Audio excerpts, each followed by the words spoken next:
They called her the Burden. It was not her name, but it was the only one she had known for years. It clung to her like the scent of wood smoke and old sorrow. At the trading post, the dust swirled in greasy eddies, coating everything in a film of grit. Her father's voice was loud, full of false cheer that didn't quite cover the sour edge of desperation. He gestured to her with a sweep of his hand, as if presenting a prize sow at market. Strong girl, he boomed to the assembled trappers and traders, men whose eyes slid over her with casual cruelty. Good for work. Eats a bit much, but earns her keep. It was a lie. In her father's eyes, she had never earned her keep. She was just another mouth, and a large one at that. Her two brothers stood behind him, smirking. Their contempt was a familiar blanket, heavy and suffocating. She kept her eyes fixed on a loose board in the floor, counting the knots in the wood. It was a game she played to keep from screaming, to keep the tears from falling. Each knot was a stone she swallowed, adding to the weight in her belly. A man with a greasy beard spat a brown stream of tobacco juice near her worn boots. What's wrong with her? She got the slow mind. Her father laughed, a harsh, barking sound. Nah, just quiet. And solid. Built like a brick house, this 1 inch. He slapped her shoulder, a gesture that was meant to look affectionate but was hard enough to make her stumble. She didn't flinch. She had learned long ago that flinching only invited more pain. For a week, they had tried to trade her. To any man heading west, to any farmer needing a field hand, to any lonely trapper looking for a wife. There were no takers. She was too large, they said. Too plain. Her silence was mistaken for stupidity. She was an object to be bartered, and no one was buying. A man sat alone in the corner, away from the loud bragging and haggling. He had been watching, not her, but the men around her. He was a settler, a widower by the name of Silas, known for his silence and the solitude of his homestead deep in the forested hills. He had said nothing all day. Now, he rose. He was not a tall man, but he moved with a quiet certainty that made others take notice. The room hushed slightly as he approached her father. He didn't look at her. His gaze was fixed on her father's shifty eyes. What do you want for her? Silas asked. His voice was low and rough, like stones grinding together. Her father's eyes lit with greed. A fine girl like this? She's worth a good rifle, a few traps. Silas cut him off with a slight shake of his head. He gestured to a crate of supplies he had assembled. Flour, salt, beans, a new axe head, and 2 bottles of whiskey. My supplies, he said, his voice flat. And I take her. It wasn't a negotiation. It was a statement of fact. Her brothers snickered. All that for her? It was more than they'd hoped for. Her father tried to hide his glee. He spat on his palm. Done. The deal was sealed. No one asked her name. No one looked her in the eye. She was a line item in a transaction, the final piece of a trade for whiskey and an axe. Her father shoved her forward. She's yours. Silas looked at her then, for the first time. His eyes were the color of a stormy sky, deep and unreadable. She braced herself for the look of disgust, of ownership, of cruel intent. She saw none of it.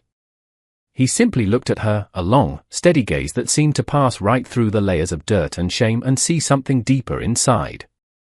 He gave a slight nod, not to her father, but to her. Then he turned and gathered his things. He did not speak. He did not touch her.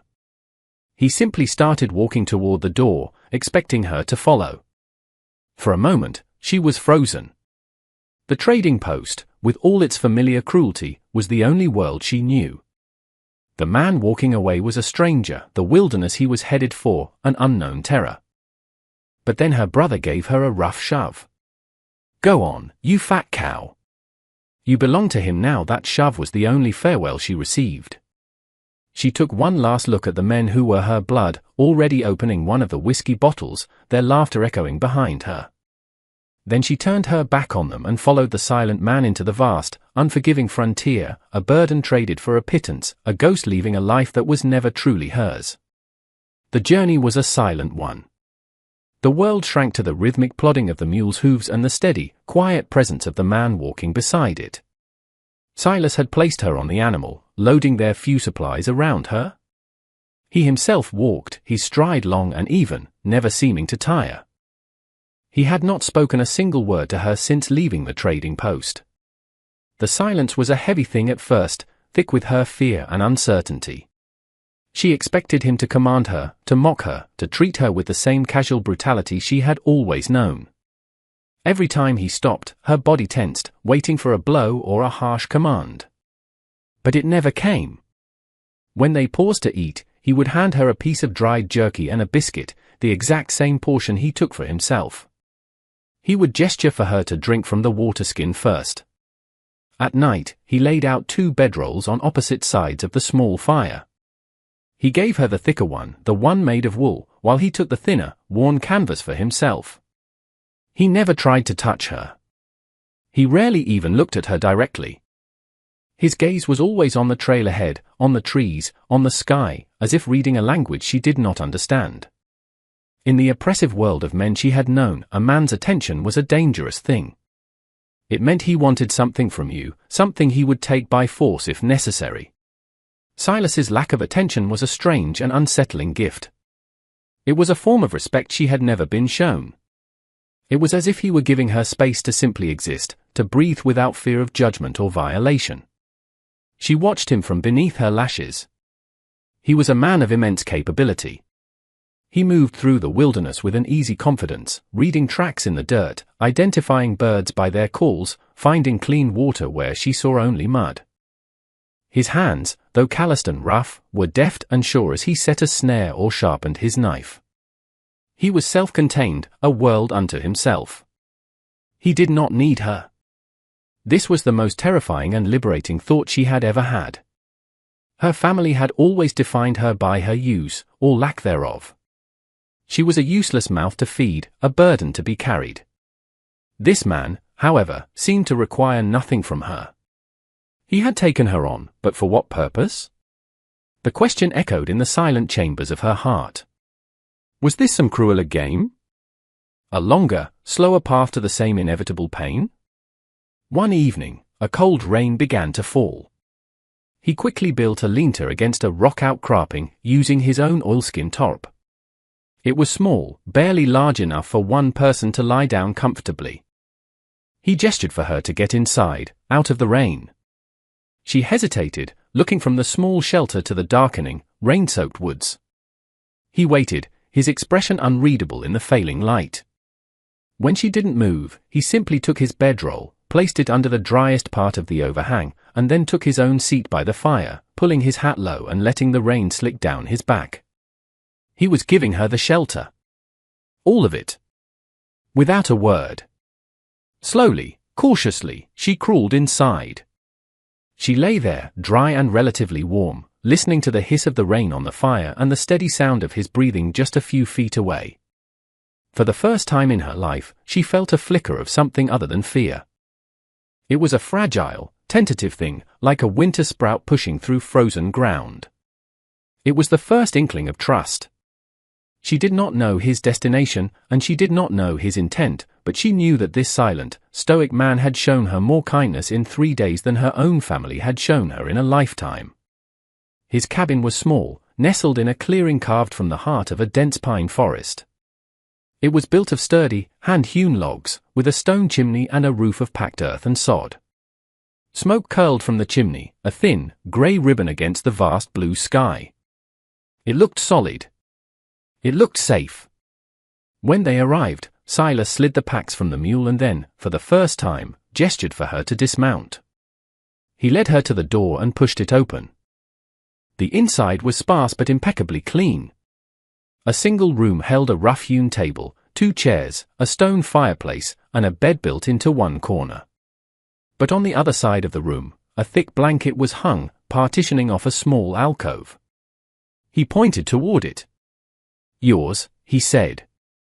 It was the first word he had spoken directly to her in over a week. She pushed the blanket aside.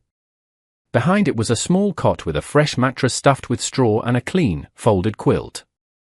A small crate stood on its end as a nightstand. It was a tiny space, but it was a space just for her. An anchor in the swirling sea of her life.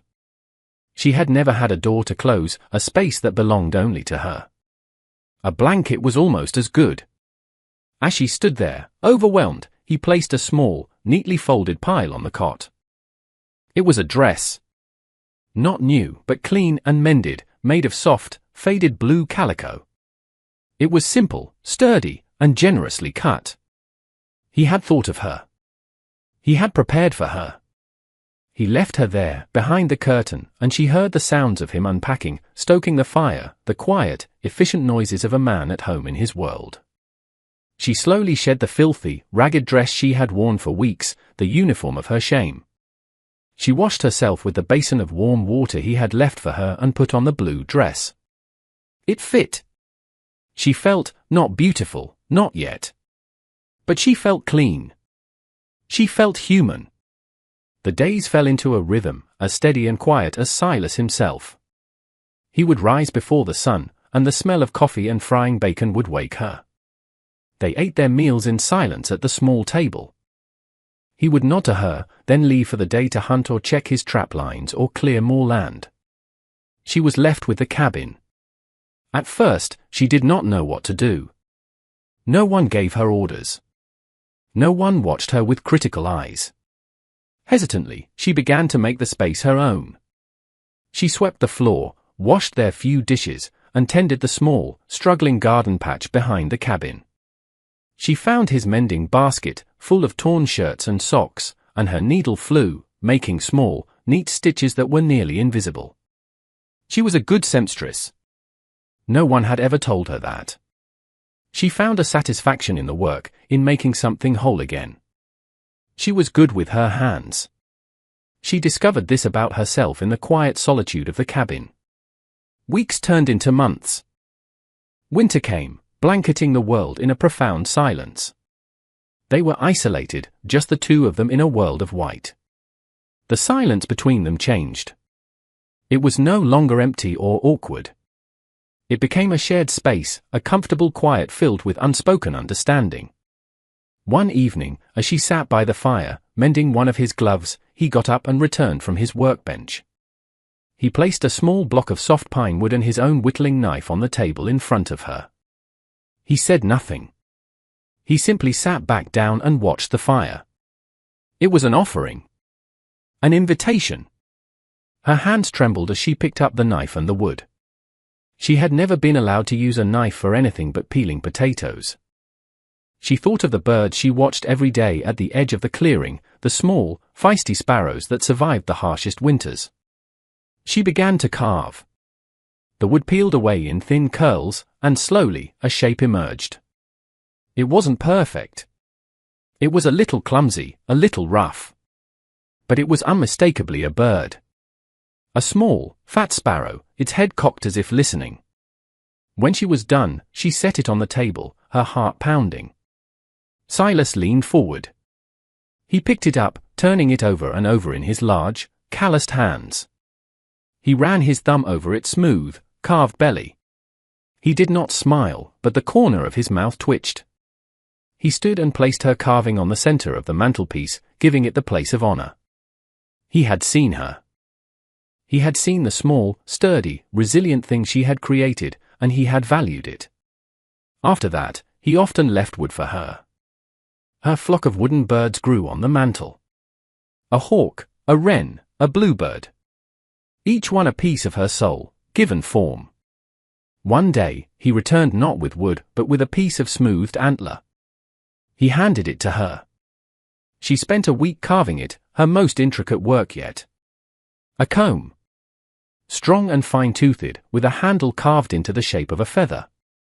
She used it that night, drawing it through her long, thick hair, which she had begun to wash and brush until it shone. When she emerged from behind her curtain, he looked up, and for the first time, his eyes lingered on her. He looked at her hair, at the comb, at her face. And in his gaze, there was no pity, no ownership. There was a quiet, profound appreciation. In his silence, he was telling her she was beautiful. And for the first time in her life, she believed it. The thaw of the second spring brought more than just wildflowers to the forest floor. It brought visitors. Unwanted. Unwelcome. She was outside, hanging laundry on a line strung between two pines, when she heard them. The sound of loud voices, of horses trampling carelessly through the undergrowth. A cold dread, a feeling she had almost forgotten, washed over her. She turned and saw them. Her father and her two brothers, looking fatter and more prosperous than she remembered. A good year's harvest had filled their bellies and their pockets, but it had not changed the cruelty in their eyes. Her father's gaze swept over the tidy cabin, the cleared field, the stack of winter wood, and landed on her. A sneer twisted his lips. Well, well. Look what the cat dragged in. Seems the widower has put you to good use. She froze, the wet sheet clutched in her hands. The blue calico dress suddenly felt flimsy, no armor at all against this old, familiar poison. Her brother, Luke, laughed. He must be desperate, poor. Still as wide as a barn door, the words were meant to crumble her, to reduce her back to the burden, the worthless object they had discarded. And they almost worked. The old shame rose like bile in her throat. She felt herself shrinking, her eyes darting to the ground. Then the cabin door opened. Silas stepped out. He didn't have a rifle in his hands. He held nothing. He simply stood on the porch, his feet planted, his body as solid and unmovable as the mountains behind him. He looked at the men, then his eyes found hers. He didn't look angry or afraid. He looked expectant. He was watching her, waiting. He was not going to fight her battle for her. He was going to stand with her while she fought it herself. It was the greatest act of trust he had ever shown her. Her father puffed out his chest, stepping forward. We've come for our property, settler. We had a deal, but times have changed. We'll be taking her back. Silas did not respond to him. His gaze remained on her. In that moment, she understood. He was giving her the choice. He was giving her the voice she had never been allowed to have. She looked at her father, at the greed and contempt in his face. She looked at her brothers, their expressions a mixture of mockery and envy. And she felt not fear, but a cold, clear anger. These men were not her family. They were her captors, and she had been set free. She dropped the sheet and took a step forward. Her voice, when it came, was quiet, but it cut through the air like a shard of ice. I am not your property. Her father blinked, taken aback. What did you say, girl? She took another step, her chin lifting. I said, I am not yours. She looked directly into his eyes, something she had never dared to do. You never were my father. You were my owner. And you sold me. You traded me for whiskey and an axe head. The deal is done. Now you listen here, her brother Luke snarled, taking a threatening step toward her. Before he could take a second, Silas moved. He didn't rush. He simply shifted his weight, a subtle, fluid motion that brought him from the porch to stand directly beside her. He was a silent wall of promise. A promise of violence so swift and final that Luke froze mid-stride, his bravado evaporating like mist. The air crackled with tension. But the final blow would not be physical. It would be hers. She stood taller, feeling the solid strength of Silas beside her, a strength that was now also inside of her. This is my home, she declared, her voice ringing with a newfound power. This man is my husband. She looked from her father's stunned face to her brother's cowed expressions. My name, she said, each word a stone laid in the foundation of her new life, is Ilara. And you will leave this place. Now they stared at her.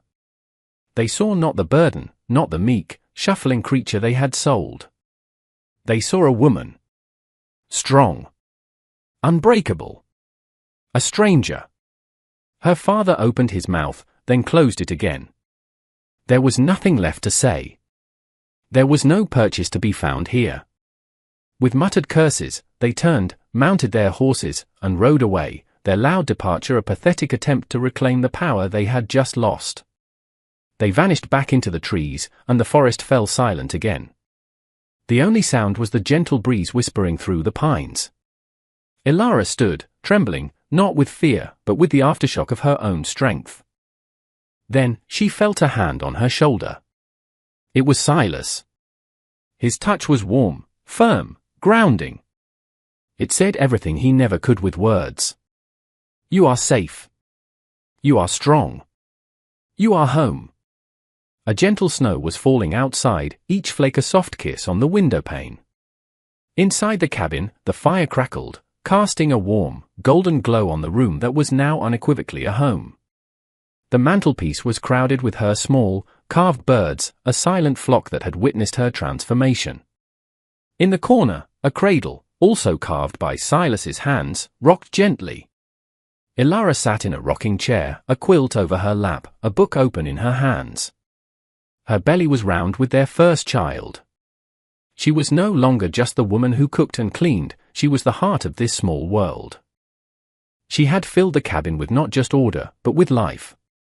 She planted flowers in the summer, hung dried herbs from the rafters, and filled the quiet evenings by reading aloud from the few books Silas owned. Her voice, once trapped in her throat, was now clear and steady. Silas sat across from her, cleaning his rifle, his movements efficient and familiar. He rarely looked up, but she knew he was listening. He was always listening. He stopped his work and watched her, a rare, soft expression on his face. He looked around the room, at the neatly stacked wood, the simmering pot on the hearth, the cradle waiting patiently. His gaze came back to her, to the gentle swell of her stomach, to the peaceful look on her face. You made this a home, Elara, he said. His voice was rough, but it held a universe of feeling. It was the most he had ever said at once, and it was more than enough. She looked up from her book, a slow, genuine smile spreading across her face. The girl who had been traded for whiskey was gone. The woman who sat before him was built of resilience and quiet strength. She had been found in the wilderness, not lost to it. Here, in this small cabin, surrounded by a vast and sometimes brutal world, she had discovered she was not a burden to be endured, but a treasure to be cherished. She was not loved in spite of her scars, or her past, or the shape of her body. She was loved because of them. Because they were part of the tapestry of who she was, an Elara. A survivor. A creator. A wife. A mother. A woman who had finally, truly been seen. The world had tried to define her by her weight, to measure her worth in curses and coins. But one quiet man had measured her worth in respect, in trust, and in the silent offering of a block of wood. And in doing so, he had given her the one tool she needed to carve out a life of her own. Please like, share, and subscribe to support more true-hearted stories on True Frontier Tales. If you had seen her there, standing in the dust of that trading post, would you have stepped in too? Tell us in the comments.